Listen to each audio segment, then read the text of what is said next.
করছি যে আল্লাহ তাআলা আমাদেরকে কোম্পানিগঞ্জ নোয়াখালী অ্যাসোসিয়েশনের উদ্যোগে বরকতের মধ্যে কিছু দিনই কথা শুনবার জন্য একত্রিত হওয়ার সুযোগ করে দিয়েছে। আমরা সবাই পড়ে নিচ্ছি কালিমাত শুকুর আলহামদুলিল্লাহ। সম্মানিত শুধু আমি সূরা কাহাফের একটা আয়াত তেলাওয়াত করেছি এবং আমি ভেবে এসেছি যে সূরা কাহাফ থেকে কিছু কথা আপনাদের সাথে আজকে শেয়ার করবো ইনশাআল্লাহ বিইذنিল্লাহ। সূরা কাহাফের যে লেসনগুলো আছে, দ্য কি লেসনস ফ্রম সূরা আল কাহাফ বা দ্য প্রাইম লেসনস ফ্রম সূরা আল কাহাফ, এটা আপনাদের সাথে আমি শেয়ার করবো ইনশাআল্লাহ বিইذنিল্লাহ। সূরা কাহাফ এটি মাক্কি সূরা, মক্কায় নাজিল হয়েছে। এটা কোরআনের একেবারে মিডলে অবস্থিত, 15 পারায়, কোরআনের 18 নম্বর সূরা। আপনারা অনেকে দেখে থাকবেন যে সূরা কাহাফের মধ্যে একটা শব্দ আছে ওয়ালিয়াতালাত্তাফ। যারা কোরআন পড়েছেন দেখে থাকবেন, না দেখলে আজকে পাঠায় যে দেখবেন একটা শব্দ আছে ওয়ালিয়াতালাত্তাফ। দেখবেন কোরআনের মধ্যে এই শব্দটা বোল্ড করা, মোটা কালি দিয়ে লেখা, bold. This is the middle of the holy Quran. এটা কোরআনের একেবারে মাঝখানে এই শব্দটা, এর আগে যত আয়াত তারপরে ঠিক তত আয়াত। সুবহানাল্লাহ বিহামদিহি। This is the middle of the holy Quran এবং এটা সূরা কাহাফের মধ্যে আছে ওয়ালিয়াতালাত্তাফ শব্দটা আপনারা দেখবেন। এবং এই সূরাটা নবুয়তির ৫ম বৎসরে নাজিল হয়েছিল, আবিসিনিয়াতে হিজরতের পূর্বে। তখন সাহাবীদের উপর, নমুসলিম সাহাবাদের উপর কঠিন অত্যাচার চলতেছিল, ভয়ঙ্কর ধরনের অত্যাচার। তো এই সূরাটা নাজিল করে আল্লাহ তাআলা ওনাদেরকে সান্ত্বনা দিলেন এবং বুঝাতে চাইলেন এই অত্যাচার, এই জুলুমের শিকার শুধু তোমরাই হচ্ছ না, এর আগেও হয়েছে অনেকে। 7 জন যুবক ছিল রোমান সাম্রাজ্যে, তারা তাদের ঈমান বাঁচানোর জন্য এরকম কষ্টের শিকার হয়েছিল এবং তারা যে স্বপ্ন দেখেছিল সেই স্বপ্ন আল্লাহ তাআলা বাস্তবায়ন করেছেন। তো এই ঘটনাগুলো শুনিয়ে বেসিক্যালি মক্কার যে নও-মুসলিম সাহাবারা তাদেরকে আল্লাহ তাআলা সান্ত্বনা দিচ্ছিলেন যে ফ্রাস্ট্রেটেড হওয়ার কিছু নেই। ওয়ালা তাহিনু ওয়ালা তাহজানু ওয়া আনতুমুল আ'লাউনা ইন কুনতুম মুমিনিন। হতাশ হবে না, চিন্তিত হবে না, বিজয় তোমাদেরই হবে যদি তোমরা মুমিন হও, যদি তোমরা বিশ্বাসী হও, তোমাদের ঈমানের দাবিতে যদি তোমরা সত্যবাদী হও। এই সূরাটা নাজিলের একটা প্রেক্ষাপট আছে। মক্কার কুরাইশরা কোনোভাবেই যখন রাসূল সাল্লাল্লাহু আলাইহি ওয়াসাল্লামকে দমাতে পারছিল না, তখন তারা প্ল্যান করলো যে আমরা মদিনাতে যে মদিনার ইহুদিদের কাছ থেকে কিছু জেনে আসি। কারণ মক্কাবাসীদের নবী, রাসূল, ওহী, আখিরাত এগুলোর ব্যাপারে কোনো ধারণা ছিল না। তো ফলে তারা কুরাইশরা নজর ইবনে হারিস এবং উকবা ইবনে আবি মুঈত এই দুইজনকে পাঠালো, তোমরা মদিনায় যাও, মদিনায় ইহুদিরা থাকে, ইহুদিদের কাছে তাওরাত নাজিল হয়েছিল। They have idea regarding prophets and আখিরাত, আখিরাত কি, নবী কি, এগুলোর আইডিয়া তাদের আছে। তো তাদের দুইজনকে পাঠালো যে তোমরা যে তাদের জিজ্ঞেস করো যে আমাদের জ্ঞাতি ভাইদের মধ্যে থেকে একজন তো নবী দাবি করে, সে কি আসলে নবী কিনা আমরা কিভাবে বুঝবো? তো যেই চিন্তা সেই কাজ, তারা গেল মদিনাতে, মক্কা থেকে মদিনায়, যে খুলে বললো যে আমাদেরই এক ছেলে, আমাদেরই এক লোক বয়স 40 হওয়ার পর থেকে বলে আমি নবী, আমার কাছে ওহী আসে, আল্লাহ আমার কাছে বাণী পাঠায়, আর তিনি আমাকে বাণী বাহক করে পাঠিয়েছেন তোমাদের কাছে। এটা আসলে সত্য কিনা আমরা একটু কনফিউশনে আছি। তো ইহুদিরা বলল তোমরা যে তাকে 3টি প্রশ্ন করবে, যদি উত্তর দিতে পারে বুঝবে সত্য নবী। 1 নম্বরে জিজ্ঞেস করবে যে মুহাম্মদ বলো তো আসহাবে কাহাফ কারা, আসহাবে কাহাফ সম্পর্কে তোমরা কি জানো? যে সূরাটার নাম সূরাতুল কাহাফ। কাহাফ মানে হচ্ছে কে, গুহা, মানে গুহাবাসী। 7 জন যুবক এই গুহার ভিতরে আশ্রয় নিয়েছিল ঈমান বাঁচানোর জন্য। মুহাম্মদ তুমি যদি সত্য নবী হও বলো এই ঘটনাটা কি। 2 নম্বরে তাকে জিজ্ঞেস করবে জুলকারনাইন বাদশা সম্পর্কে কি জানে, সে কিছু জানে কিনা। 3 নম্বর তাকে জিজ্ঞেস করবে মা হুয়া রূহ, রূহ কি, যে রূহটা দেহে ঢুকলে মানুষ নড়ে চড়ে, প্রাণবন্ত একটা অ্যানিমেশন থাকে, এটা বের হয়ে গেলে সে ডেড বডি, লাশ হয়ে পড়ে থাকে। What is the origin of রূহ, স্পিরিট। এই 3টা প্রশ্নের উত্তর যদি জানে তাহলে আসলেই সে সত্য নবী। তারা এসে জিজ্ঞেস করলো মুহাম্মদ বলো আসহাবে কাহাফ কারা, বলো জুলকারনাইন কে, বলো রূহ কি। এই 3টা প্রশ্নের উত্তর যদি করতে পারো তাহলে বুঝবে তুমি সত্য নবী। রাসূল সাল্লাল্লাহু আলাইহি ওয়াসাল্লাম বললেন ঠিক আছে যাও, আগামীকাল উত্তর বলে দেব। তিনি ইনশাআল্লাহ বলতে ভুলে গেলেন। রাসূল সাল্লাল্লাহু আলাইহি ওয়াসাল্লামের ধারণা ছিল প্রতিদিনই তো জিবরাইল কোরআনের আয়াত নিয়ে আসে, তো তারই ধারাবাহিকতায় আগামীকাল আসবে, আমি জিজ্ঞেস করে নিব এই 3টা প্রশ্নের উত্তর। তারপরের দিন সবাই এসে হাজির, কিন্তু জিবরাইল আলাইহিস সালাম আসেনি। রাসূল সাল্লাল্লাহু আলাইহি ওয়াসাল্লাম একটু বিব্রতকর পরিস্থিতিতে বললেন। তারা বললো তুমি তো আজকে অ্যাপয়েন্টমেন্ট দিয়েছো, ডেট দিয়েছো, বলো উত্তর বলো। রাসূল সাল্লাল্লাহু আলাইহি ওয়াসাল্লাম বলল আজকে না, আগামীকাল বলে দিলাম। রাসূল ইসলাম ইনশাআল্লাহ কথাটা আর মনে করতে পারতেছেন না। এরপরের দিনও তারা এসে হাজির, কিন্তু রাসূল ইসলাম উত্তর দিতে পারতেছেন না। তারপরের দিন এভাবে পিছাচ্ছেন, রাসূল ইসলাম ডেট দিচ্ছেন, এভাবে একদিন, 2 দিন, 3 দিন না, 15 দিন। কয়দিন? এদিকে তো এই প্রশ্নের উত্তর জানার জন্য এখন 1-2 জন আসে না, দলে বলে কাফিররা আসে। কারণ রাসূল ইসলামকে এখানে অপমান করা যাচ্ছে, ছোট করা যাচ্ছে, হেয় করা যাচ্ছে। তারা এসে হাসাহাসি করে। আবু বকর, ওমর রাদিয়াল্লাহু আনহুকে বলে, দেখো তোমরা না বলছো সত্য নবী, উনি সত্য নবী হলে তো প্রথম দিন উত্তর দিয়ে দিতে পারতো, পারে না কেন? এটা থেকে বোঝা যাচ্ছে তিনি আসলে মিথ্যাবাদী। 15 দিন রাসূল সাল্লাল্লাহু আলাইহি ওয়াসাল্লামের জন্য এত বিব্রতকর পরিস্থিতি আর ছিল না। 15 দিন পর আল্লাহ তাআলা আয়াত নাযিল করলেন, ওয়ালা তাকুলান্না বিশাইইন ইন্নী ফাইলুন যালিকা গাদা ইল্লা আইয়াশা আল্লাহ। অর্থাৎ হে নবী, ভবিষ্যতের কোনো কাজে যখন ওয়াদা দিবেন, কমিটমেন্ট করবেন, আপনি আইয়াশা আল্লাহ মানে ইনশাআল্লাহ বলা ছাড়া কখনো দিবেন না। রাসূল সাল্লাল্লাহু আলাইহি ওয়াসাল্লামকে শিক্ষা দেওয়ার মধ্য দিয়ে বেসিক্যালি আল্লাহ তাআলা গোটা মুসলিম উম্মাহকে শিক্ষা দিলেন, আমাদেরকে শিক্ষা দিলেন, যাতে আমরা ভবিষ্যতের কাজে আগে ইনশাআল্লাহ বলি। রাসূল সাল্লাল্লাহু আলাইহি ওয়াসাল্লাম লেসনটা পেলেন। এরপর আল্লাহ তাআলা উত্তর জানিয়ে দিলেন, আম হাসিবতা আন্না আসহাবাল কাহফি ওয়ার রহিম কানু মিন আয়াতিনা আজাবা। টানা 2 পৃষ্ঠা উত্তর দিলেন আসহাবুল কাহফ কারা। তাওরাত, জাবুর, ইনজিলে কোথাও এত বিস্তারিত উত্তর নাই আসহাবে কাহফের ব্যাপারে। আল্লাহ তাআলা আল কাহফ, সূরাতুল কাহফ নামে গুহাবাসীদের নামে একটা সূরা দিলেন, বিস্তারিত 2 পৃষ্ঠায় বর্ণনা করলেন তারা কারা। কুরাইশ তো তাআজ্জুব বনে গেল, ঘটনা কি? মুহাম্মদের উত্তর কিভাবে জানলেন? সে তো কারো কাছে পড়ে নাই, লেখে নাই, এই দেশের বাইরেও কোথাও যায় নাই। দ্বিতীয় প্রশ্ন ছিল যুলকারনাইনকে আল্লাহ আয়াত নাযিল করলেন, ওয়াসআলুনাকা আন যিল কারনাইন কুল সাআতলু আলাইকুম মিনহু যিকরা। টানা আল্লাহ তাআলা প্রায় 1.5 পৃষ্ঠা, 1 পৃষ্ঠারও বেশি যুলকারনাইনের ঘটনা শোনালেন। আর রূহের কথা শোনালেন সূরা আল ইসরাতে, ওয়াসআলুনাকা আনির রূহ কুলির রূহু মিন আমরি রাব্বি ওয়া মা উতীতুম মিনাল ইলমি ইল্লা কালিলা। রূহ এটা আল্লাহর স্পেশাল একটা অর্ডার, আল্লাহর আদেশে এটা ঢুকে আল্লাহর আদেশে বের হয়। এটা কেউ ছুঁতে পারে না, ধরতে পারে না, দেখতে পারে না। এটা আল্লাহর পক্ষ থেকে একটা মিরাকেল। 3টা প্রশ্নের উত্তর যখন আল্লাহ তাআলা দিয়ে দিলেন, রাসূল সাল্লাল্লাহু আলাইহি ওয়াসাল্লাম তাদেরকে সাবলীল ভাষায় শুনিয়ে দিলেন। তারা অবাক হয়ে গেল। এইটা হচ্ছে সূরাতুল কাহফ নাজিল হওয়ার প্রেক্ষাপট। এরকম একটা সিচুয়েশনে নবুয়তের 5ম বছরে আল্লাহ তাআলা এই সূরাটা নাজিল করেছেন। এই সূরার কিছু ফজিলত আছে। রাসূল সাল্লাল্লাহু আলাইহি ওয়াসাল্লাম জুমার দিনে এই সূরাটা আমাদেরকে তেলাওয়াত করতে বলেছেন। আপনারা তেলাওয়াত করেন তো? সূরা কাহফ যদি জেনে না থাকেন আজকে থেকে করবেন। রাসূল সাল্লাল্লাহু আলাইহি ওয়াসাল্লাম বলেছেন যে জুমার দিনে যে এই সূরা কাহফ তেলাওয়াত করবে, মান ক্বারা সূরাতাল কাহফি ফি ইয়াউমিল জুমআতি আদাআ লাহু মিনান নূরি মা বাইনাল জুমআতাইন। 2 জুমার মাঝখানে আল্লাহ তাআলা এই জুমার সময়টাকে তার জন্য আলোকিত করে দেয়। কি করে দেয়? আলোকিত করে দেয়। একটা নূর তার জন্য সেট করে, এই নূর তাকে হেদায়েতের পথে অবশিষ্ট রাখে। এটা হচ্ছে একটা। তাহলে জুমার দিন আমরা সূরা কাহফ তেলাওয়াত করব, মনে করি এটা সুন্নাহ। জুমার দিনের সুন্নাহগুলোর মধ্যে থেকে একটা সুন্নাহ হচ্ছে সূরা কাহফ তেলাওয়াত। আবার আরেকটা হাদিসে রাসূল সাল্লাল্লাহু আলাইহি ওয়াসাল্লাম বলেছেন, মান হাফিযা 10 আয়াতিন মিন আউয়ালি সূরাতিল কাহফি উসিমা মিন ফিতনাতিদ দাজ্জাল। যে ব্যক্তি সূরা কাহফের প্রথম 10 আয়াত মুখস্থ করবে, সে দাজ্জালের ফিতনা থেকে মুক্তি পাবে। দাজ্জালের নাম তো আপনারা শুনেছেন, ভয়ঙ্কর ডেঞ্জারাস একটা ক্যারেক্টার। পৃথিবীর শুরু থেকে শেষ পর্যন্ত এর চেয়ে বড় ফিতনা আসেনি, আসবেও না। দাজ্জালের ফিতনা, সে তার এক চোখ থাকবে, আরেক চোখ এরকম বন্ধ থাকবে, এখানে লেখা থাকবে কাফারা। কোনোভাবেই তাকে দমানো যাবে না, হত্যা করা যাবে না। আল্লাহ নবী ঈসা আলাইহিস সালাম তাকে হত্যা করবেন। তো যে ব্যক্তি সূরা কাহফ তেলাওয়াত করবে, সূরা কাহফের প্রথম 10 আয়াত বিশেষ করে মুখস্থ রাখবে, আল্লাহ তাআলা উসিমা মিন ফিতনাতিদ দাজ্জাল, দাজ্জালের ফিতনা থেকে তাকে বাঁচাবেন। তা আমরা দাজ্জালের ফিতনা থেকে বাঁচতে চাই কি চাই না? আমরা যেন সূরা কাহফের প্রথম 10 আয়াত মুখস্থ করি, সূরা কাহফ যেন জুমার দিন আমরা তেলাওয়াত করি।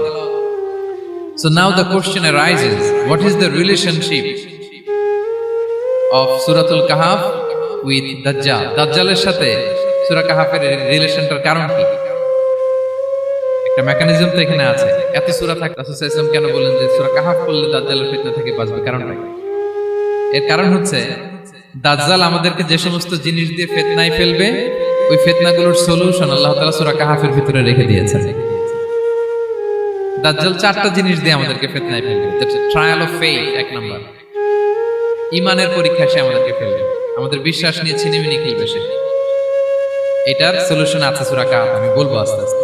2 নম্বরে দাজ্জাল আমাদেরকে ফিতনায় ফেলবে, দ্য ট্রায়াল অফ ওয়েলথ, সম্পদ দিয়ে সে আমাদেরকে ফিতনায় ফেলবে। 3 number, the trial of knowledge, জ্ঞান দিয়ে সে আমাদেরকে ফিতনায় ফেলবে। 4 number, the trial of power, ক্ষমতা দিয়ে সে আমাদেরকে ফিতনায় ফেলবে। দাজ্জাল 4টা জিনিস দিয়ে আমাদেরকে পরীক্ষায় ফেলবে। কয়টা? 1 হচ্ছে ইমানি পরীক্ষা, 2 হচ্ছে সম্পদ দিয়ে পরীক্ষা, 3 হচ্ছে জ্ঞান দিয়ে পরীক্ষা, 4 হচ্ছে ক্ষমতা দিয়ে পরীক্ষা। সে ইমানের পরীক্ষায় আমাদেরকে ফেলবে। সে এসে বলবে আমি তোমার রব, এবং এটা প্রমাণ করার জন্য যা যা দরকার আল্লাহ তাআলা তাকে সব দিবেন, সে সব করতে পারবে। সে বলবে আমি তোমার রব। যদি বিশ্বাস না হয়, তোমার বাবাকে যদি জীবিত করে বিশ্বাস করবে, অনেকে বলবে হ্যাঁ আমার আব্বাকে জীবিত করে দেখান, তো তার বাবাকে ঠিকই সে জীবিত করে ফেলবে। আসলে শয়তান তার বাবার সুরাত নিয়ে সামনে দাঁড়াবে, আরে তাই তো, এটাই তো আমার বাবা, এটাই তো আমার দাদা। মানুষ ফিতনায় পড়ে যাবে, ইমানের ফিতনায়। সে ভাববে আসলে এটাই বোধহয় আমার রব, এবং তাকে এত ক্ষমতা দেয়া হবে, তার ডান দিকে থাকবে জান্নাত, বাঁ দিকে জাহান্নাম, তার কাছে আল্লাহ এটা দিবে। যে তার কথা শুনবে তাকে সে জান্নাতে ঢুকাবে, কিন্তু জান্নাতে ঢুকে সে জাহান্নামের শাস্তি ভোগ করবে। এটা তার বাইরের মানুষ বুঝবে না, অ্যাপারেন্টলি এটা জান্নাত। আর যে তাকে মানবে না তাকে সে জাহান্নামে ফেলবে, কিন্তু জাহান্নামে ঢুকলেও সে জান্নাতের নাজ নেয়ামত ভোগ করবে। তাহলে এই যে ইমানের ফিতনায় সে ফেলে দিবে আমাদেরকে। তো ইমান কি করে বাঁচাবো, এটা সলিউশন আমি শোনাবো আপনাদের। 2 নম্বরে সে আমাদেরকে সম্পদ দিয়ে ফিতনায় ফেলবে। যার যা লাগবে সে তাই দিতে পারবে, যা লাগবে। সে যদি আকাশকে বলে আকাশ বৃষ্টি দাও, যাকে তারা মানবে ওই এলাকায় বৃষ্টি হবে, সুজলা সুফলা শস্য শ্যামলা হবে, সে সমস্ত এলাকা ফল মূলে ভর্তি হবে, বরকত আর বরকত। আর যে এলাকার লোকেরা, জনপদের লোকেরা তাকে মানবে না, সে বলবে ওখানে বৃষ্টি হবে না, হবেও না, ওখানে খরা, দুর্ভিক্ষ, মাটি ফেটে চলছে, মানুষ না খেয়ে মরবে, মহামারী, দুর্ভিক্ষ দেখা দেবে। তখন বিশ্ববাসী মনে করবে এটাই বোধহয় আমাদের রব। তার মানে সম্পদ দিয়ে ফিতনায় ফেলে দেবে। 3 নম্বর হচ্ছে নলেজ, তার জ্ঞানের কাছে গোটা বিশ্ব হার মানবে। পূর্বের পরের যত জ্ঞান আছে সব আল্লাহ তাকে দিবে। ইলমুল আউয়ালিন ওয়াল আখিরিন, এমন কোন প্রশ্ন নেই যেটা দিয়ে তাকে আটকানো যায়। যাই জিজ্ঞেস করবেন সব জানতা, সব বলে দেয়। ভবিষ্যৎবাণী বলে দিবে, বলবে আগামীকাল ওইখানে অমুক দেশে বোমা বিস্ফোরণ হবে, ওইখানে ওখানে দুর্ভিক্ষ হবে, হবে ভূমিকম্প হবে, হবে। সে যা বলবে তাই হবে। তার জ্ঞানের এই বহর দেখে মানুষ ফিতনায় পড়ে যাবে। 4 নম্বর হচ্ছে দ্য ট্রায়াল অফ পাওয়ার, ক্ষমতা। তার ক্ষমতার সামনে সবকিছু একেবারে ছিন্ন বিচ্ছিন্ন হয়ে যাবে, এত ক্ষমতা হবে তার। সে যেমনটি বলবে তেমনটি করতে হবে। বাতাসের চেয়ে দ্রুত বেগে সে এক দেশ থেকে আরেক দেশে চলে যাবে। তো তার এই সমস্ত অলৌকিক ক্ষমতা দেখে মানুষ ফিতনায় পড়ে যাবে। এবং এই ফিতনা, এই পরীক্ষার মুহূর্তগুলোতে মানুষ কিভাবে নিজেকে ধরে রাখবে, তার সলিউশন আল্লাহ তাআলা সূরা কাহফে দিয়েছেন। এই 4টা ফিতনা থেকে বাঁচার জন্য আল্লাহ সূরা কাহফে 4টা ঘটনা উল্লেখ করেছেন। কয়টা? 1 নাম্বার হচ্ছে আসহাবে কাহফ, যুবকদের ঘটনা, 7 জন যুবকদের ঘটনা। ইমান কি করে বাঁচাবেন, সলিউশন ওখানে। সম্পদের ফিতনা থেকে কিভাবে নিজেকে বাঁচাবেন, এজন্য একজন বাগানওয়ালার ঘটনা আল্লাহ সেখানে বলেছেন। জ্ঞানের ফিতনা থেকে কি করে বাঁচবেন, এজন্য আল্লাহ তাআলা মূসা আলাইহিস সালাম এবং খিজির আলাইহিস সালামের ঘটনা সেখানে উল্লেখ করেছেন। আর ক্ষমতার ফিতনা থেকে কি করে বাঁচবেন এটা বোঝানোর জন্য আল্লাহ তাআলা যুলকারনাইনের ঘটনা উল্লেখ করেছেন। 4টা ফিতনা থেকে বাঁচার জন্য কয়টা ঘটনা? 4টা ঘটনা। আমরা তাহলে একটা একটা করে ঘটনা শুনি, আমরা একটু উদ্ধার করার চেষ্টা করি যে কি কি সলিউশন আল্লাহ তাআলা আমাদের পাথর দিলেন। 1 নম্বর হচ্ছে আসহাবে কাহফের ঘটনা। এটা 250 খ্রিস্টাব্দের সময়কালে রোমান সাম্রাজ্যের একজন বাদশা ছিল, নাম দাকিয়ানুস, প্রতাপশালী বাদশা, পৌত্তলিক, মূর্তির পূজা করে। ঈসা আলাইহিস সালাম বিদায় নিয়েছেন, 250 বছর হলো। তো সব নবীর ধর্মই কিন্তু ইসলাম, যদিও আমরা নাসারা বলি, ইহুদি বলি, সব নবীদের ধর্মই কি ইসলাম। তো তিনি ছিলেন পৌত্তলিক, মূর্তির পূজা করত। আর তার এলাকায় কেউ যদি ঈসা আলাইহিস সালামের নাম নিত, আখিরাতে বিশ্বাস করত, আল্লাহ বিশ্বাস করত, তাদেরকে তারা পাথর মেরে হত্যা করত। এজন্য ভয়ে কেউ ঈসাই ধর্মে ঈমান আনতো না, মানে ইসলামে ঈমান আনতো না। এই রাজার ভয়ে সবাই মূর্তির পূজা করত। কিন্তু 7 জন যুবক ছিল, তারা স্রোতে গা ভাসিয়ে দেয়নি, স্রোতের বিপরীতে তারা ঈমান নিয়ে দাঁড়িয়েছে। তারা ঈসা আলাইহিস সালামের রেখে যাওয়া সত্য ধর্মের উপর ঈমান এনেছে, আখিরাতে তারা বিশ্বাস করত। এই 7 জন যুবকের কথা ছড়াতে ছড়াতে রাজা দাকিয়ানুসের কাছে চলে যায়। উনি তো রেগে মেগে আগুন, ডেকে পাঠালো 7 জন। তাদেরকে জিজ্ঞেস করলো, তোমরা কাকে মানো? বলতেছে এক আল্লাহকে মানি। সাহসী, খুবই সাহসী। বলতেছে তুমি কি জানো তোমরা কার সামনে কথা বলতেছো? আমি তো তোমাদেরকে মৃত্যুদণ্ড দিতে পারি। তারা বলে দেন, কিন্তু আমরা সব বিসর্জন দিলেও ইমান বিসর্জন দিতে পারবো না। উনি বললেন, তোমরা যুবক মানুষ, রক্ত গরম, আবেগে কথা বলতেছো, 3 দিন সময় দিলাম, যাও। ঈসার নাম ভুলে যাও, আখেরাত ভুলে যাও, আল্লাহর নাম ভুলে যাও। 3 দিন পরে তোমাদেরকে আবার ইন্টারভিউ নেব। ওই দিন যদি একই কথা বলো, পাথর মেরে 7 জনকে দুনিয়া থেকে উড়িয়ে দিবে। তারা চলে গেল। এবার 7 বন্ধু মিলে পরামর্শ করতে লাগলো, কি করতে পারি আমরা, এই গুণে ধরা সমাজকে আমরা কিভাবে বাঁচাবো, এই পৌত্তলিকতার ছোবল থেকে এই ইফসিস নগরীকে বাঁচাবো কি করে। নগরীটার নাম ছিল ইফসিস নগরী। বর্তমানে এটা তুরস্কের ইজমির শহরে অবস্থিত। এখনো জায়গাটা প্রত্নতাত্ত্বিকদের ইয়েতে এটা সংরক্ষিত, এখনো টুরিস্টরা যায়। তো তারা বলল, আমরা ইমান বিসর্জন দিব না, যদি আমরা ওদের কথা মেনে নিই আমরা তো মুশরিক হয়ে গেলাম। চলো আমরা এক কাজ করি, আমরা এলাকা ছেড়ে দিই। এই 7 যুবক আল্লাহর উপর ভরসা করে তারা বাড়ি ঘর আত্মীয় স্বজন সব ছেড়ে দিয়ে, লোকালয় ছেড়ে দূরে একটা পাহাড়ের ভেতরে আশ্রয় নিল। পাহাড়ের ভেতরে একটা গুহা ছিল। এই গুহা কি আরবিতে বলে আল কাহাফ। কি বলে? এই সূরার নাম কি? সূরাতুল কাহাফ। তো তাদের সাথে সাথে একটা কুকুরও যাচ্ছিল। তারা বারবার তাড়িয়ে দেওয়ার চেষ্টা করতেছিল কুকুরটাকে, যাতে না যায়, কিন্তু কুকুর শুধু কান্না করে তাদের সাথে যাওয়ার জন্য ঘেউ ঘেউ করতেছিল। এই কুকুরটাকেও সাথে নিল। ভালো মানুষদের সাথে থাকলে কি হয় দেখেন, এই কুকুরের কথা, যেহেতু 7 জন ইমানদারের সাথে একটা কুকুর ছিল, এই কুকুরের কথা আল্লাহ সূরাতুল কাহাফে উল্লেখ করে দিয়েছেন। কালবুহুম বাসিতুন যিরাআইহি বিল ওয়াসি। তো তারা ভিতরে গেল, যে প্রচন্ড ক্লান্ত, তারা ঘুমিয়ে পড়ল। কি করলো? এই এক ঘুমে আল্লাহ 309 বছর কাটাই দিলেন। কয়শো 9 বছর? 9 বছর ঘুম, সব ঘুম, প্রচন্ড ঘুম, ঘুম যেন আর কাটে না। 309 বছর পরে এরা জাগলো। এখন খুব ক্ষুধা, ঘুমে আর মোর ভাঙতেছে। আর একজন জিজ্ঞেস করতেছে, কি লম্বা সময় ঘুম দিলাম বোধহয় আমরা? একজন বলতেছে, হ্যাঁ মনে সারাদিনই ঘুমাইছি আমরা। আরেকজন বলতেছে, না না সারাদিন না, দিনের কিছু অংশ হয়তো ঘুমাইছি। আসলে কয় বছর ঘুমাইছে? 309 বছর। এদিকে সভ্যতার তো চেঞ্জ। এখানে ওই দাকিয়ানুস মরে, এর ছেলে মরে, এর নাতি মরে, পুতি মরে, এখন 6ষ্ঠ নম্বর রাজা আসছে। প্রজন্মের পর প্রজন্ম তো শেষ। 309 বছরে কমপক্ষে 4-5টা জেনারেশন চেঞ্জ হবে।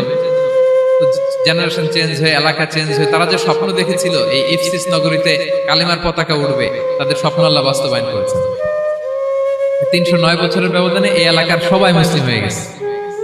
আল্লাহ চাইছিলেন ওদেরকে দেখাবে এটা, ওদের স্বপ্নটা যে বাস্তবায়ন হয়েছে এটা দেখাবে। ঘুম থেকে উঠছে, একজনকে তারা বললো যে লুকায় লুকায় চাদর মুড়ি দিয়ে কিছু রুটি নিয়ে আসো বাজার থেকে, যাতে তোমাকে না চিনে। চাদর মুড়ি দিয়ে যাও। কিছু পয়সা ছিল, মুদ্রা দিয়ে দিছে। তো সে যে যখন দোকানদারের কাছ থেকে রুটি নিয়েছে আর মুদ্রা দিছে, দোকানদার বলে, এই মুদ্রা কোথা থেকে আসলো? 309 বছর আগে মালয়েশিয়াতে রিঙ্গিট ছিল কিনা জানি না, যেভাবে ওরা ট্রানজাকশন করতে পারে, যেটা ছিল ওইটা যদি এখন কেউ দেয়, রাজধানী বিলাসে খাবার পাওয়া যাবে? হ্যাঁ। তো রুটিওয়ালা বলে, তুমি বর্তমান সময়ের মুদ্রা দাও, এটা দিচ্ছ কেন? বলতেছে, এটা তো বর্তমান সময়ের মুদ্রা। বলতেছে, এই যে মুদ্রার মধ্যে দেখো কোন সালের সিল দেওয়া, এটা তো শত শত বছর আগে। বলতেছে, কি বলে শত বছর আগে? আমি তো আজকে সকালেই বাজার করলাম, ওই বাজার করে যে টাকাগুলো ছিল ওইটাই তো পকেটে। বলে কি, নিশ্চয়ই তুমি গুপ্তধনের সন্ধান পেয়েছো, হিডেন ট্রেজার। বলো, মানে তার সাথে এদের কথাবার্তা কিছু মিলতেছে না। পরে তাকে ধরে ওই সময়কার রাজার কাছে নিয়ে গেছে। ওই রাজা আবার মুসলিম, সবাই মুসলিম তখন। সে যা বলে এরাও কেউ বিশ্বাস করে না, এরাও যা বলে এও বিশ্বাস করে না। আর এলাকায় এর বাড়িঘর আসবে কোত্থেকে? এর নাতি পুতি যা আছে 5-6 পুরুষ তো মরে সবাই কবরে। তখন তার কথা শুনে সবাই অবাক। তো এটা মিলানোর জন্য তারা 309 বছর আগের দাকিয়ানুস বাদশার সরকারি যে নথিপত্র, এই পুরাতন ছিঁড়া নথিপত্র তারা বের করে দেখে ঠিকই দাকিয়ানুস নামে এক বাদশা ছিল। আর অনেক শত শত বছর আগে মোস্ট ওয়ান্টেড 7 জন যুবক ছিল, যাদের ব্যাপারে এক্সিকিউশনের অর্ডার ছিল। এখন দেখে তারা অবাক। লম্বা ঘটনা আমি শর্ট করে বলতেছি। পরে সবাই মিলে তাকে সহ ওই গুহায় গেল। গুহায় যাওয়ার পরে সে বাকিদেরকে ডাকতে গুহার ভিতরে ঢুকলো, আল্লাহ তাআলা 7 জনকে ওইখানে মৃত্যু দিয়ে দিলেন। চিরকালের জন্য এই 7 জন ঘুমায় পড়ল। আর এলাকাবাসী রাজা সহ এখানে তারা একটা মসজিদ নির্মাণ করল। This is the story of আসহাবে কাহাফ। এলাকাবাসী যদিও মুসলিম হয়েছিল, কিন্তু আখিরাতের ব্যাপারে তাদের একটা সন্দেহ ছিল যে আসলে মানুষ মরার পরে কি আবার জীবিত হবে, মৃত্যুবরণ করার পরে আবার মানুষ জীবিত হবে। তাদের মনের মধ্যে একটা সন্দেহ ছিল যে আসলে মারা গেলে মানুষ আবার উঠতে পারে।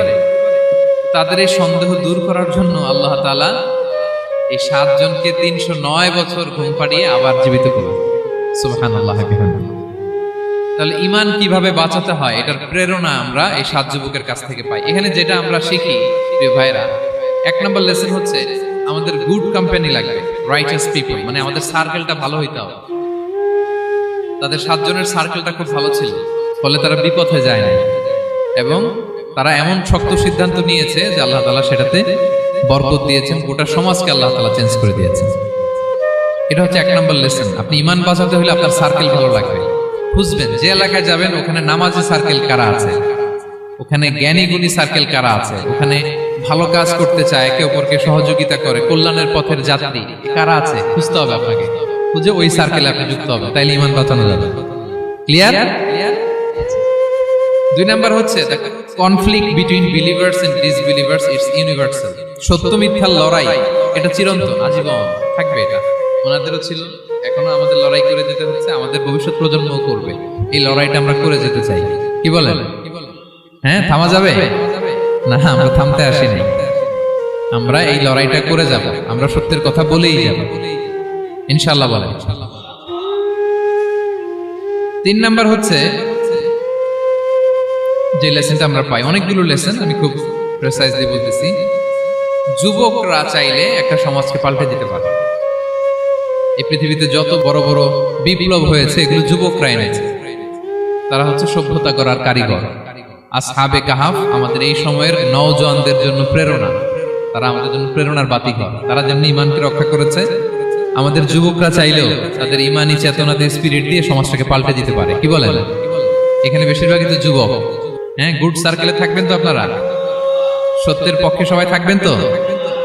আল্লাহ তাআলা কবুল করুন। আচ্ছা, এবার 2 নাম্বার ছিল সম্পদের ফিতনা, কিভাবে বাঁচবেন। আসহাবে কাহাফের পরে সূরা কাহাফে আল্লাহ তাআলা একজন বাগানওয়ালার ঘটনা বলেছে। 2 জন বন্ধু, একজন একটু গরিব, সে বিশ্বাসী, আরেকজন ধনী, সে অবিশ্বাসী। তাকে আল্লাহ তাআলা বিশাল বড় খেজুরের বাগান আর আঙ্গুরের বাগান দিয়েছেন, বিশাল অনেক বড় বিজনেস ম্যাগনেট। তো এই সম্পদের অহংকার সে করত। সে প্রায় তার গরিব বন্ধুকে বলতো যে তোর চেয়ে আমার সম্পদও বেশি, সন্তানও বেশি, জনবল বেশি, লোকবল বেশি, অর্থবল বেশি, সব বেশি। অহংকারে তার পা মাটিতে পড়ত না। আর সে আখিরাতে অবিশ্বাস করত এবং সে বলতো যে এই সম্পদ আমারে বাঁচাবে, চিরকাল আমাকে স্মরণীয় করে রাখবে, এই সম্পদ কোনোদিন যাবে না। অনেক বড় বড় ধনীরা আছে, তারা এরকম মনে করে যে আমি এত বড় সিআইপি, হ্যাঁ, আমি এত বড় বিজনেস ম্যাগনেট, এই দিন বোধহয় আর চেঞ্জ হতে পারে না, আমার আজীবনই বোধহয় এত পাওয়ার থাকবে, এত সম্পদ থাকবে। এটা ভুল ধারণা। এটা কি ভুল ধারণা? এই যে তুরস্কে দুর্ভিক্ষ হইল না, আপনারা দেখছেন না যে অনেক সম্পদের মালিক বাড়ি ঘর ভেঙে রাস্তার ফকির। এখন ওই যে রিফিউজিদের জন্য যে খাবার আসছে ওখানে লাইনে দাঁড়াইছে, কারণ এখন লাইনে না দাঁড়ালে খাবারও তো মিলবে না। 1000 কোটি টাকার মালিক ছিল, ভেঙে চুরে সব শেষ। এখন রিলিফের নেওয়ার জন্য দুস্থদের কাতারে ওখানে দাঁড়াইছে, কারণ দাঁড়াইলেই কিছু খাবার পাওয়া যাবে, খিচুড়ি পাওয়া যাবে, তা না হলে তো খাবারটাও মিলবে না। এই যে বঙ্গবাজারে আগুন লাগলো আমাদের বাংলাদেশে, 20টা-25টাও দোকান ছিল অনেকের যাদের অন্যান্য বিজনেস আছে তারা হয়তো সার্ভাইভ করতে পারতেছে, কিন্তু এমন অনেক ব্যবসায়ী ছিল সব শেষ, জ্বলে পুড়ে, তার টাকা পয়সা পুঁজি স্বপ্ন সব শেষ। তো ধনীকে গরিব বানাতে আল্লাহর 1 সেকেন্ডও লাগে না। ওই বিশাল প্রাসাদ থেকে টেনে ভাঙ্গা থালা হাতে দিয়ে রাস্তায় নামাইতে আল্লাহর কয় সেকেন্ড লাগে বলেন তো? 1 সেকেন্ডও লাগে না। সো এই লেসনটা কিন্তু আমাদের নিতে হবে। এবং ওই ব্যক্তির নসিবে তাই ঘটেছিল। সে যখন অহংকার করতেছিল, আল্লাহ তাআলা আকাশ থেকে হুসবান একটা আগুন পাঠালো। ওই আগুন এসে তার আঙ্গুরের বাগান, তার খেজুরের বাগান, বিশাল মাইলকে মাইল এই বাগান চালিয়ে পড়ে মুহূর্তের মধ্যে সারখার করে, এবং মুহূর্তের মধ্যে সে পথের ভিখারি। ফকির। এই ঘটনাটা এনে আল্লাহ তাআলা সম্পদশালীদেরকে রিমাইন্ডার দিলেন যে এই সম্পদের ফিতনায় তোমরা পড়ে যেও না। আমরা সম্পদশালী হলে বাস্তবতা অনেক সময় ভুলে যাই। সূরাতুল হুমাজাতে আল্লাহ তাআলা বলেন ইয়াহসাবু আন্না মালাহু আখলাদা। সম্পদশালীরা মনে করে এই সম্পদ আমাকে চিরকাল বাঁচিয়ে রাখবে, চিরকাল বোধহয় এই সম্পদ আমার হাতে থাকবে। না, এটা হাতের ময়লা, আজ আছে কাল নাই, যে কোনো সময় চলে যেতে পারে। এটা হচ্ছে ম্যাটেরিয়ালিস্টিক আউটলুক, বস্তুবাদী চিন্তা থেকে এই আমাদের ধনী ভাইদের এই সমস্যাটা হয়। ভোগবাদী চিন্তার প্রভাব আর কি। সম্পদ যখন হাতে থাকে ধরাকে সরাজ্ঞান করে, মনে করে যে সবই আমার কন্ট্রোলে। না, আপনারে ওই গরিবের কাতারে আনতে, ওই রিলিফের সম্পদ নেয়ার জন্য ওই লাইনে দাঁড় করাইতে আল্লাহর 1 সেকেন্ডও লাগে না। এটা খেয়াল রাখতে হবে। আমরা যখন প্রাইভেট কারে চড়ি, মাঝে মাঝে অনেকে এসে হাত পাতে, এদেরকে ছোট করা যাবে না। গল্পটা আল্লাহ ভিন্ন করতে আল্লাহর 1 সেকেন্ডও লাগে না। ওইদিকে আমি দাঁড়ায় হাত পাততাম আর উনি প্রাইভেট কারে বসে থাকতো। আল্লাহ চাইলে এরকম করতে পারতেন না?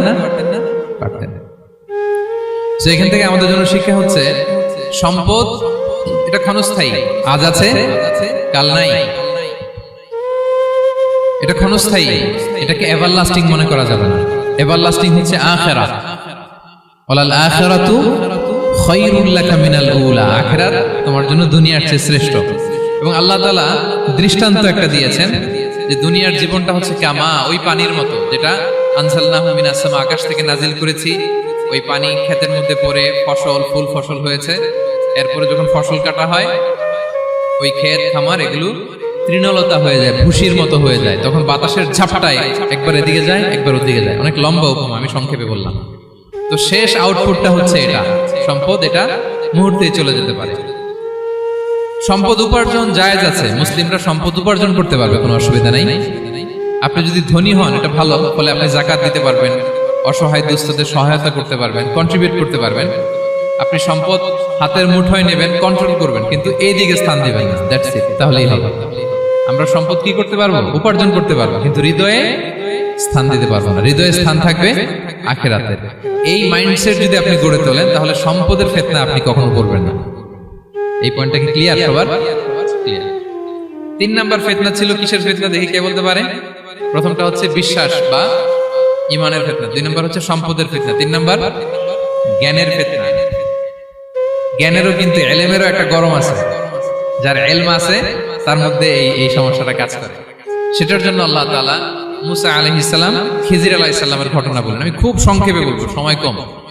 মুসা আলাইহিস সালাম হচ্ছে বনি ইসরাইলের নবী, আর খিজির আলাইহিস সালাম কেউ বলেছেন নবী, কেউ বলেছেন আল্লাহর ওলি। আসলে আরবিতে ওনার নাম খদির, আমরা বাংলায় বলি খিজির। খদির মানে সবুজ। উনি যে কোনো জায়গায় বসলে ওখানে মরা গাছ, লতা পাতা এগুলো সবুজ হয়ে যেত। অনুর্বর এলাকার উপর দিয়ে হেঁটে গেলে ওটা উর্বর হয়ে যেত। তো মুসা আলাইহিস সালাম একবার ওয়াজ করতেছেন এইভাবে বনি ইসরাইলের সামনে, খুতবা দিচ্ছেন। হঠাৎ এক লোক দাঁড়ায় বলে, ইয়া নবী আল্লাহ, মান আ'লামু ফিল আরদ, বর্তমান পৃথিবীতে সবচেয়ে জ্ঞানী কে? মুসা আলাইহিস সালাম বলেন, ফাকালা আনা, আমি। কি বললেন? উনি আসলে ভুল কিছু বলেন নাই, কারণ প্রত্যেক জামানার নবীকেই আল্লাহ তাআলা সবচেয়ে বেশি জ্ঞান দিয়ে পাঠান, কারণ তার কাছে ওহীর জ্ঞান আসে, অদৃশ্যের খবর আসে, ইলমুল গায়ব আসে। কিন্তু এই উত্তরটা আল্লাহ তাআলার পছন্দ হয়নি। আল্লাহ তাআলা চাচ্ছিলেন মুসা যদি বলতো আল্লাহ তাআলাই জানে কে জ্ঞানী বা আল্লাহই সবচেয়ে জ্ঞানী, এরকম হলে ভালো হতো। কিন্তু মুসা আলাইহিস সালাম কি বলছে? আমি। এখন প্রশ্ন করলো সবচেয়ে বড় জ্ঞানী কে? উনি কি বললেন? আমি। এই যে আমি আমি, এটাতে ঝামেলা আছে। আমি বড়, আমি জানি, আমি সব। This is problematic. আল্লাহ এটা পছন্দ করলেন না। আল্লাহ তাআলা মুসা আলাইহিস সালামকে বললেন, মুসা তুমি যে বলছো তুমি জ্ঞানী, না তুমি জ্ঞানী না, তোমার চেয়ে বড় জ্ঞানী আছে। মুসা আলাইহিস সালাম বলে, তাই নাকি? আমার চেয়ে বড় জ্ঞানী কে? তো আল্লাহ তাআলা বললেন, ইযহাব ইলা মাজমাইল বাহরাইন, 2 সাগর বা 2 নদীর মিলনস্থলে যাও, ওখানে আমার এক বান্দা আছে তোমার চেয়েও জ্ঞানী। মুসা আলাইহিস সালাম বললেন, তাই নাকি? তো আল্লাহ, আমি কিভাবে চিনি উনি কোথায় থাকে, কিভাবে বুঝবো? আল্লাহ বললেন, একটা বড় মাছ নাও, এটাকে ফ্রাই করো, এটাকে ফ্রাই করে একটা ঝুড়ির ভেতরে নাও, যেখানে এই মাছটা সাগরে ঢুকে যাবে ওখানে আমার বান্দাকে পাবে। তো উনি ওনার সহযোগী ইউশা ইবনে নুনকে নিয়ে হাঁটতে লাগলেন। হাঁটতে হাঁটতে এক জায়গায় ক্লান্ত হয়ে পাথরের পাশে বিশ্রাম নিলেন। ওই পাথর থেকে আবার এক ধরনের পানি বের হয়, এই পানিটারে বলে আবে হায়াতের পানি, মাউল হায়াত, জীবন নদীর পানি। এই পানি কোনো মৃত প্রাণী বা বস্তুর গায়ে লাগলে ওটা জীবিত হয়ে যায়। তো ওনারা পাথরে হেলান দিয়ে বিশ্রাম নিচ্ছিলেন। ওই পানি ওই ফ্রাই করা মাছের গায়ে লাগার সাথে সাথে মাছ জীবিত হয়ে ঝুড়ি থেকে বের হয়ে সাগরে ঢুকে গেছে। ওনারা আর খেয়াল করেন না। এরপর আবার হাঁটতে লাগলেন। হাঁটতে হাঁটতে যখন ক্লান্ত শ্রান্ত তখন বলে, এই ইউসা, আমাদের ওই মাছ, ফ্রাই মাছটা দাও, এখন খাই। ঝুড়ি খুলে দেখে মাছ নাই। মাছ গেল কোথায়? তখন ইউসা বললো, হয়তো আমরা যে পাথরের ওখানে বিশ্রাম নিয়েছিলাম ওখানে আমরা মিসিং, ওখানে হারাই ফেলছি। চলো চলো, আরে ওদিকে তো যাইতে হবে আমাদের। উনি গেলেন, যে দেখে মাছ যে জীবিত হয়ে বালুর এদিকে নাড়াচাড়া করতে করতে সাগরে ঢুকে গেছে, ওখানে দাগ আছে। মুসা আলাইহিস সালাম ঢুকলেন সুরঙ্গ, ঢুকে দেখে চাদর গায়ে দিয়ে এক লোক শুয়ে আছে। সালাম দিলেন, আসসালামু আলাইকুম। ওই লোক চাদর আর সরায় না, ভিতর থেকে বলতেছে ওয়ালাইকুম আসসালাম। তো চাদরের ভিতর থেকে উনি বলে, মান আন, তুমি কে? মুসা আলাইহিস সালাম বললেন, আনা মুসা, আমি মুসা। উনি বলেন, মুসা বনি ইসরাইল, বনি ইসরাইলের মুসা? বললেন, হ্যাঁ। কেন এসেছো? এবার চাদর খুললেন। বলতেছে, আপনার কাছ থেকে কিছু শিখতে আসছি। আল্লাহ বলছে, আপনি নাকি সবচেয়ে বড় জ্ঞানী। আমি ভুল করে বলে ফেলছিলাম আমি। আল্লাহ বলছেন যে আপনি নাকি জ্ঞানী। বলতেছে, না, তুমি আমার জ্ঞান নিতে পারবা না, ওই ধৈর্য শক্তি তোমার নাই। মুসা আলাইহিস সালাম বললেন যে আপনি যে কোনো শর্তে আমাকে একটু রাখেন কয়েকদিন আপনার সাথে, আমি রাজি। বললেন, না, তুমি পারবা না। মুসা আলাইহিস সালাম জোর করতে লাগলেন। অবশেষে খিদির আলাইহিস সালাম রাজি হলেন। বললেন, শর্ত হচ্ছে আমি যাই করি আর না করি আমাকে কোনো প্রশ্ন করা যাবে না। মুসা আলাইহিস সালাম বললেন, ওকে। সফর শুরু হলো। সামনে নদী, এক লোক তাদের নৌকা দিয়ে নদী পার করায় দিল। নদী পারাপারের পর খিজির আলাইহিস সালাম লাঠি দিয়ে নৌকার তলাটা ছিদ্র করে দিলেন। মুসা আলাইহিস সালাম বললেন, ইন্না লিল্লাহি, এটা আপনি কি করলেন?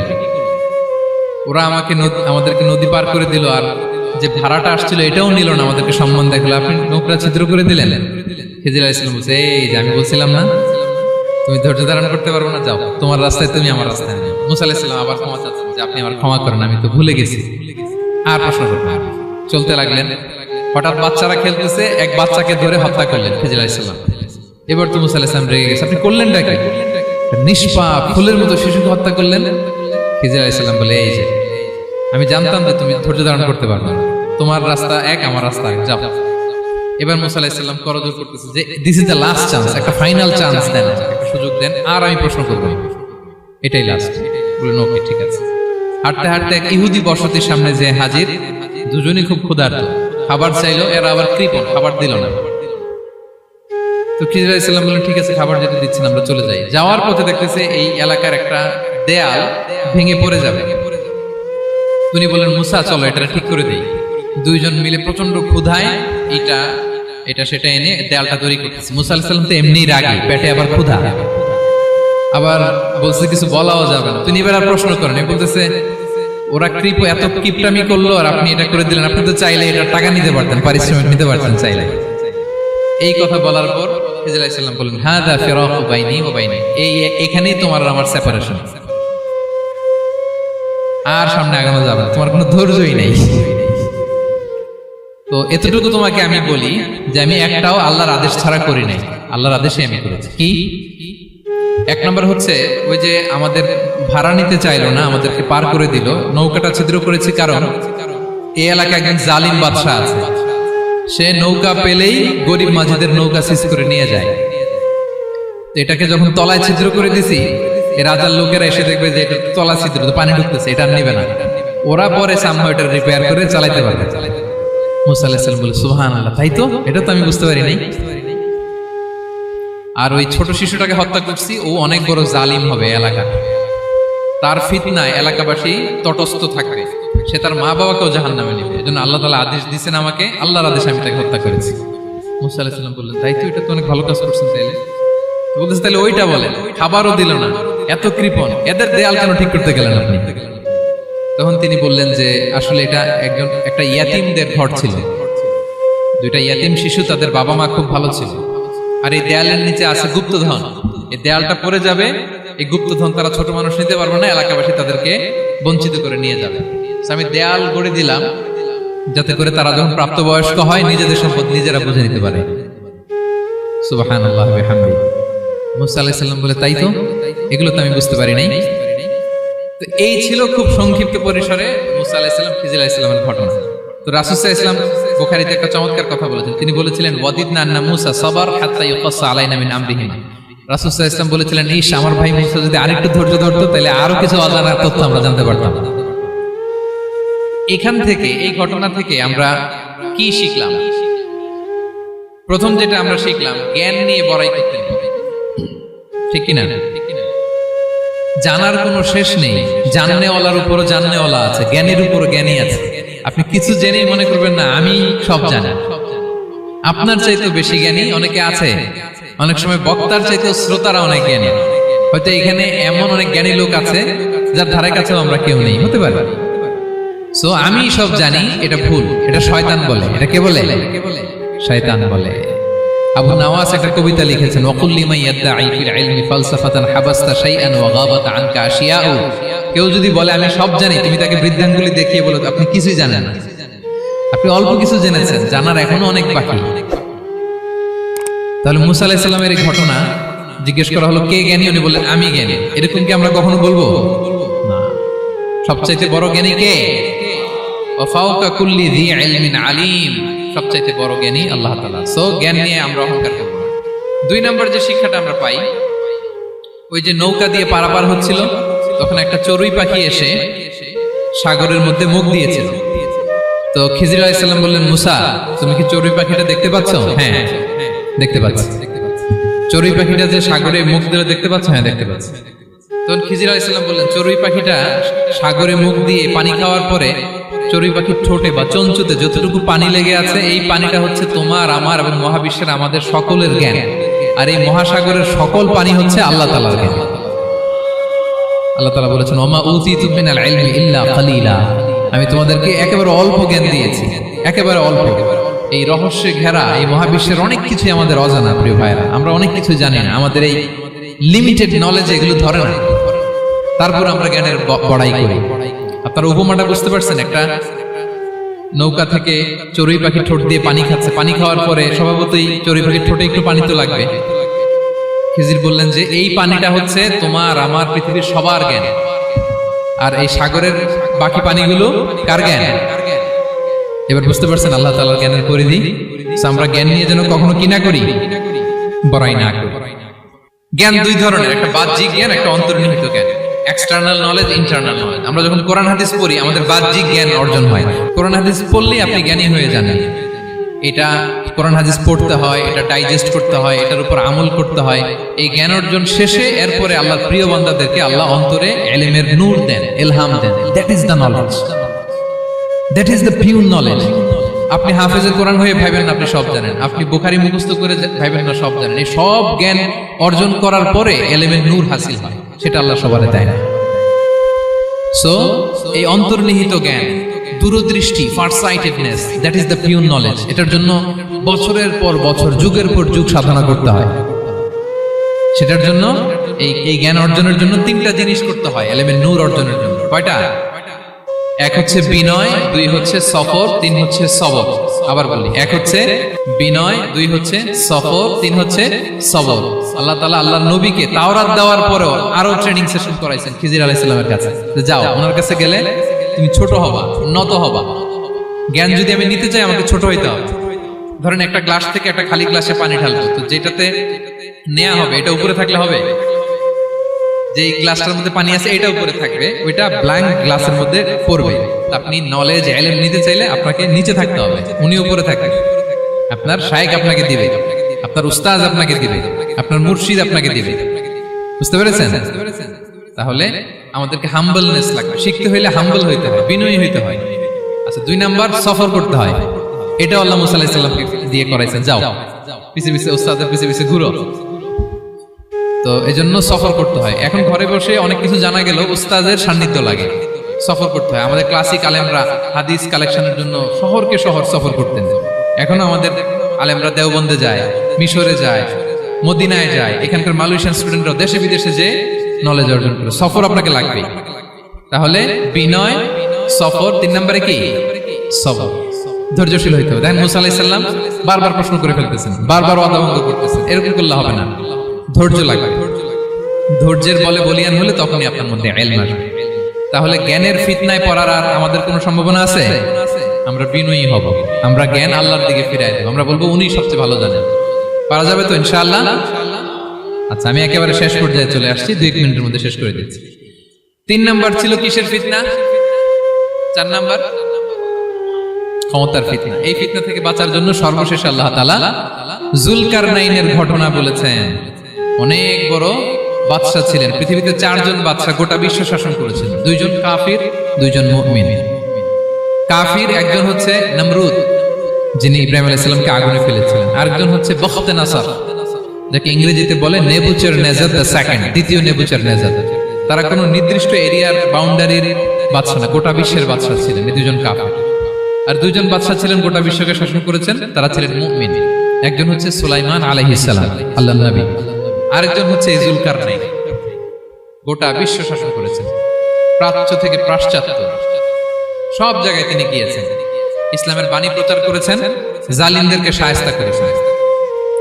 তো এরকম দিক বিদিক তিনি জয় করতেছিলেন। অনেকে যুলকারনাইনকে আলেকজান্ডার দ্য গ্রেটের সাথে গুলিয়ে ফেলে না। ম্যাসিডোনিয়াতে যে আলেকজান্ডার দ্য গ্রেট ছিল, উনি আর যুলকারনাইন এক নন। যুলকারনাইন হচ্ছে আল্লাহ তাআলার প্রিয় একজন বান্দা, অনেক বড় সাহসী বীর পুরুষ ছিলেন, গোটা বিশ্বে ইসলাম প্রচার করেছেন। করতে করতে করতে করতে অনেক বড় ঘটনা, আমি সব শেষের ঘটনাটা বলি। উনি জর্জিয়া, বর্তমান যে জর্জিয়ার তিবলিসি এরিয়া, এখানে এসে একটা এলাকার সন্ধান পেলেন, যারা ওনাকে এসে বলল যে এখানে একটা জঙ্গলি গ্রুপ আছে যাদের নাম ইয়াজুজ মাজুজ, তারা এসে আমাদের উপর হামলা করে। হে যুলকারনাইন, আমরা আপনাকে ট্যাক্স কালেক্ট করে দিচ্ছি, আপনি তাদের মাঝে আর আমাদের মাঝে একটা প্রাচীর তৈরি করে দেন। আপনারা ইয়াজুজ মাজুজের নাম শুনেছেন না? ইংরেজিতে বলে গগ ম্যাগগ। নূহ আলাইহিস সালামের 4 সন্তান ছিল, হাম, সাম, ইয়াফাস, কানাআন। এই ইয়াফাসের বংশধর হচ্ছে ইয়াজুজ মাজুজ, জঙ্গলি, হাজার হাজার শুধু বংশ বিস্তার করে। তারা এসে লোকালয়ে মানুষের উপর আক্রমণ করে, তাদের গবাদি পশু এগুলো ছিনিয়ে নেয়, ফলমূল খেয়ে ফেলে। তো যুলকারনাইন বাদশার কাছে যখন বিচার দেওয়া হলো, উনি বললেন ঠিক আছে, তোমাদের ট্যাক্স দেয়া লাগবে না, তোমরা শারীরিক পরিশ্রম করে আমাকে সাহায্য করো। তো উনি বর্তমানে হচ্ছে এক পাশে কৃষ্ণ সাগর, ব্ল্যাক সি, আরেকদিকে কাস্পিয়ান হ্রদ বা কাস্পিয়ান সাগর, এর মাঝখানে 1200 কিলোমিটার লম্বা মাউন্টেন রেঞ্জ, পাহাড়ি এরিয়া, আপনারা গুগলে দেখবেন। এইখানে 2 পাহাড়ের মাঝখানে ফাঁকা জায়গায় তিনি বড় বড় লোহার পাত প্রথিত করলেন, গেড়ে দিলেন। এরপরে তামা, সীসা গালিয়ে বিশাল একটা ওয়াল তৈরি করলেন। এটা যুলকারনাইন উনার বানানো ওয়াল বা ড্যাম, প্রাচীর। এখন আর ইয়াজুজ মাজুজ আসতে পারে, ওরা আর আসতে পারে না। ওরা প্রতিদিন এটা ভাঙার চেষ্টা করে, কিন্তু ভাঙতে ভাঙতে আরেকটু ভাঙলেই ভেঙে যাবে। ওরা বলে আগামীকাল ভেঙে ফেলবে, ইনশাল্লাহ বলতে ভুলে যায়। এজন্য এরপরের দিন এসে দেখে আবার এটা আগের মতো হয়ে আসছে। কিয়ামতের আগ দিয়ে ওদের মধ্যে এই ইনশাআল্লাহর প্রেরণা আসবে। তাদের একজন বলে উঠবে, আগামীকাল ইনশাআল্লাহ আমরা এটা ভেঙে খান খান করে দেব, ঠিকই ভেঙে ফেলবে। তখন তারা ভেঙে চুরে কুটি কুটি ইয়াজুজ মাজুজের দল এসে হামলে পড়বে। সামনে পড়বে তাবারিয়া সাগর, একদল এসে তাবারিয়া সাগর এমন ভাবে খাবে, এই দল যাওয়ার পরে আরেক দল এসে এখানে যে সাগরে যে পানি ছিল এটা কল্পনাই করতে পারবে না। তারা পৃথিবীতে ফিতনা ফাসাদ করবে। ঈসা আলাইহিস সালাম তখন আসবেন, দোয়া করবে আল্লাহ তাআলার কাছে মুমিনরা, একটা মহামারী দিবে আল্লাহ তাআলা ইয়াজুজ মাজুজের মধ্যে, ওরা মরে যাবে সব। এরপর বিশাল এক পাখি এসে তাদেরকে আল্লাহর মর্জি মাফিক এমন এক জায়গায় ফেলে আসবে, কেউ জানবে না। তো তারা যে পচে গলে মাটির সাথে মিশেছিল, এই গলিত লাশ থেকে মাটি খুব উর্বর হয়ে যাবে। এরপর আল্লাহ তাআলা পৃথিবীর মধ্যে বারাকা দিবেন, কিছু রোপণ করলে তাড়াতাড়ি ফুলে ফেপে বড় বড় ফলমূল হচ্ছে। তো এটা কিয়ামতের আলামতের অন্য কোনো আলোচনায় হয়তো আমরা বলবো। তো যুলকারনাইন তিনি বিশাল এখানে প্রাচীর তৈরি করে দিয়েছিলেন, এবং প্রাচীর তৈরি করে দিয়ে তাদেরকে বলেছিলেন যে যতদিন আল্লাহ তাআলা চাইবেন এটা থাকবে, এবং যেদিন আল্লাহ তাআলার আদেশ আসবে এটা ভেঙে খান খান হয়ে যাবে। তার মানে দেখেন, এত পাওয়ারফুল, এত শক্তিশালী, এত ক্ষমতাধর হওয়ার পরেও তিনি তার ক্ষমতাকে কার দিকে ফিরিয়ে দিয়েছেন? যে আল্লাহ যতদিন চাইবে এই প্রাচীর টিকে থাকবে, যেদিনই আল্লাহ তাআলার আদেশ আসবে এই প্রাচীর ভেঙে খান খান হয়ে যাবে। সো আমরা ক্ষমতার দেখা পেলে, চেয়ার একটা পেলে আমরা যেন জালিম হয়ে না উঠি, এটা হচ্ছে এখান থেকে শিক্ষা। আমরা যেন জুলুম না করি। উনি সম্পদের মালিক ছিলেন, ক্ষমতার মালিক ছিলেন, কিন্তু উনি যে আল্লাহর বান্দা এটা ভুলে যান নাই। আমরা যখন ক্ষমতাশীল হই, আমরা যখন প্রধানমন্ত্রী হই, আমরা যখন প্রেসিডেন্ট হই, আমরা যখন পাওয়ারফুল হই, আমাদের সবচেয়ে বড় পরিচয় যে আমরা আব্দুল্লাহ, আল্লাহর গোলাম, এটা আমরা ভুলে যাই। আমাদের আসল পরিচয় কি? আমরা আল্লাহর গোলাম। আমরা যে আল্লাহর গোলাম, এই চিন্তাটা, এই সেন্সটা যদি আমাদের মাথায় থাকে, তাহলে ক্ষমতা আমাদেরকে দাম্ভিক বানাতে পারে না, আর ওই ক্ষমতা আমাদেরকে ফিতনায়ও ফেলবে না। তাহলে সম্মানিত সুধী, দাজ্জাল কয়টা জিনিস দিয়ে আমাদেরকে ফিতনায় ফেলবে? 4টা। দ্য ট্রায়াল অফ ফেইথ, ঈমানের পরীক্ষা। দ্য ট্রায়াল অফ ওয়েলথ, সম্পদ দিয়ে পরীক্ষা, দ্য ট্রায়াল অফ নলেজ, জ্ঞানের পরীক্ষা, দ্য ট্রায়াল অফ পাওয়ার, ক্ষমতার পরীক্ষা। আর ইমানের পরীক্ষায় উত্তরণের জন্য আল্লাহ তাআলা আমাদেরকে এই সূরায় আসহাবে কাহফের ঘটনা শুনিয়েছেন, যে 7 জন যুবক তারা তাদের ইমানকে হেফাজত করেছিল। সম্পদের ফিতনা থেকে বাঁচানোর জন্য আল্লাহ তাআলা আমাদেরকে এক বাগানওয়ালার কাহিনী জানিয়েছেন, যে সম্পদ পেয়ে তোমরা দাম্ভিক হয়ে যাও না, এটা আজ আছে কাল থাকবে না।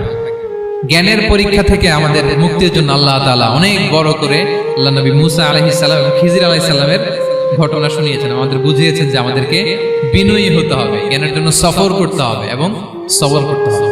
সবশেষে আল্লাহ তাআলা ক্ষমতার ফিতনা থেকে বাঁচানোর জন্য ক্ষমতাধর, আমরা তো একটা দেশের মালিক হই এখন, অমুক দেশের প্রেসিডেন্ট, অমুক দেশের প্রধানমন্ত্রী, উনি গোটা বিশ্বের প্রতাপশালী রাজা ছিলেন জুলকারনাইন, তারপরেও উনি যে আব্দুল্লাহ, উনি যে আল্লাহর গোলাম, এটা তিনি ভুলে যাননি।